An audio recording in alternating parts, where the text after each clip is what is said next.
Dengan saya Joni. Kali ini kita akan membahas tentang Lee Jong Hon beberkan awal mengenal Tuhan dan tahu agama dari istri. Berikut ini pembahasannya. Lee Jong Hon beberkan awal mengenal Tuhan dan tahu agama dari istri. Tapi sebelum menonton, jangan lupa untuk klik tombol subscribe dan nyalakan loncengannya, agar nanti video baru dari video baru. Terima kasih, selamat menonton. Intip seleb, presenter Lee Jong Hon kini tengah meraih kepopularitasan karirnya di industri hiburan tanah air. Lee Jong Hon adalah presenter kelahiran tanggal 21 Juli tahun 1986. Umur Lee Jong Hon adalah 35 tahun dan agama yang dianutnya adalah Kristen. Lee Jong Hon mengawali karirnya melalui sebuah grup vokal, hits dan sempat populer pada tahun 2012 silam. Kini, Lee Jong Hon merambah ke dunia presenting. Seperti yang pernah disebutkan sebelumnya, Lee Jong Hon pernah bergabung dengan boyband bernama HITS pada tahun 2012 lalu.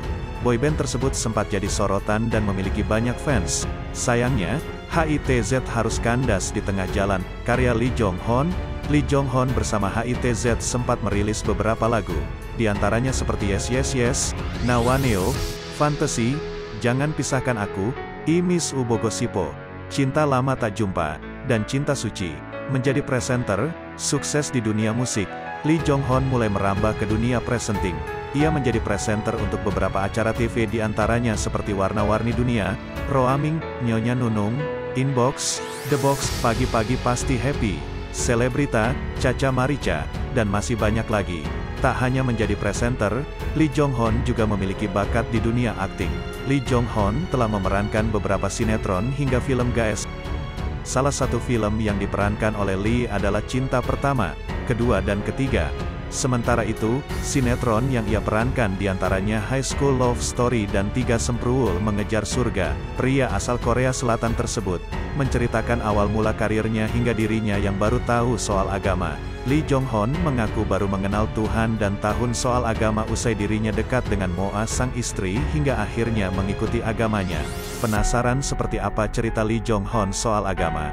Awal mula Lee Jong Hon mengenal Tuhan dan percaya soal agama. Pria berdarah Korea Selatan tersebut terkenal sejak dirinya bergabung di grup band hits pada 2011 lalu. Lee Jong Hon yang resmi menikahi Monique Octaviani atau yang kerap disapa Moa, memutuskan untuk mengikuti agama sang istri. Lee yang sebelumnya tak pernah tahu soal agama dan tidak percaya adanya Tuhan, justru berbanding terbalik, saat ia sudah mulai dekat dengan Moa dan putuskan memeluk agama Kristen.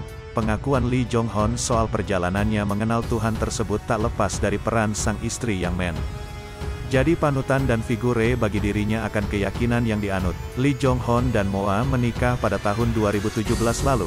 Usai dikatakan menikung mantan teman grup bandnya sendiri yaitu Irwan Chandra, Lee dan Moa resmi menikah di gereja dan keduanya kini telah dikaruniai 2 orang anak dari pernikahan Moa terdahulu, dan 2 anak dari pernikahannya bersama Lee Jong Hon. Saya baru tahu Tuhan, baru mengenal Tuhan, berusaha menjadi orang yang lebih bisa berbaur sama orang, dan aku baru tahu agama dari Moa, ujar Lee Jong Hon. Dilansir Intip Seleb, Minggu, tanggal 16 Januari tahun 2022, Moa yang buat aku percaya Tuhan. Waktu itu kan masih mengandalkan saya sendiri saja, tapi setelah kenal Moa, saya tahu Tuhan, sambung Lee Jong Hon. Sempat sepi job hingga tak bisa bayar cicilan mobil. Kesuksesan dan kehidupannya yang sangat bahagia saat ini tak lepas dari cerita pahit Lee Jong Hon di masa lalunya. Pengakuan soal Lee Jong Hon yang tak bisa bayar cicilan mobil, hingga harus meminjam uang manajer selama 3 bulan. Setahun 1 job, itu pun Rp500.000. Mobil saat itu gak bisa bayar, saya pinjam uang sama mantan manajer saya selama 3 bulan. 2014 biasanya off air puluhan juta, jadi 5 juta belum dipotong. Ya gimana gak mau terima? Harus terima dong, tutup Lee Jong Hon. Nah, itu tadi tentang Lee Jong Hon beberkan awal mengenal Tuhan dan tahu agama dari istri. Buat sahabat gereja YouTube, apa pendapatmu? Dan jangan lupa tinggalkan pesanmu di kolom komentar. Terima kasih sudah menonton video ini, salam toleransi.